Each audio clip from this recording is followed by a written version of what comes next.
Umaalma ang ilang faculty member ng University of the Philippines, Diliman, sa paglilipat ng pasukan sa buwan ng Agosto. Tila minadali raw kasi ang naturang desisyon at hindi rin daw sapat na batayan sa bagong panuntunan ang lagay ng panahon sa bansa.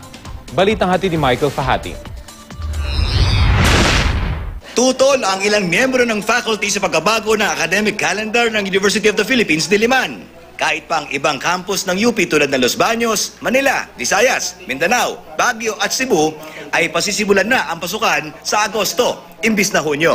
Inaprubahan na kasi ng Board of Regents ng UP ang panukala ni UP President Alfredo Pascual para sa isang pilot run sa school year 2014-2015 matapos ang isang referendum na magmumula sa faculty ng UP Diliman.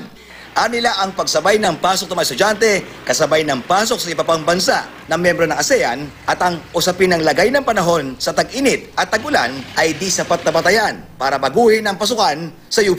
Tila raw minadali ang desisyong ito at kulang sa datos. At ang temperature mo ay 39 to 40 at wala kang electric fan at wala kang tubig, ikaw ay nakabarong at Amerikana, dapat ilapit ang University Health Service malapit sa Diliman. Maraming magko-collapse. Maraming magkakasorize dyan, magkakaraming bulutong at mga beke dahil po ito ay panahon ng init. Ang daming kailangan sa campus. Halimbawa, nasolve na ba natin yung dormitory ng mga estudyante?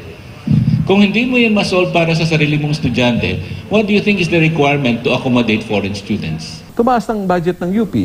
Okay? So marami na tayong natutustusan ng mga pangangailangan na hindi natin magagawa noon.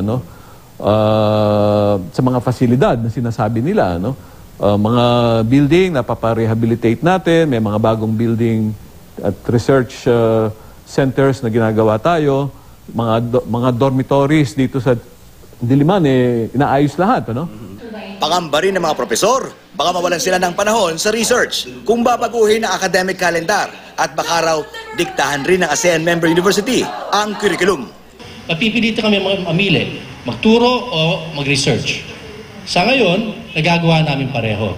Pag nagbago yung kalendaryo, hindi namin magagawa pareho.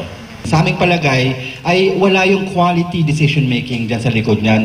Wala yung quality discussion, wala yung discourse ng ipagpapalitan ng ating mga pananaw at opinion. Kung anong solusyon para hindi masyadong maging problema sa mga nagtuturo at mga nag-aaral, pwede namang...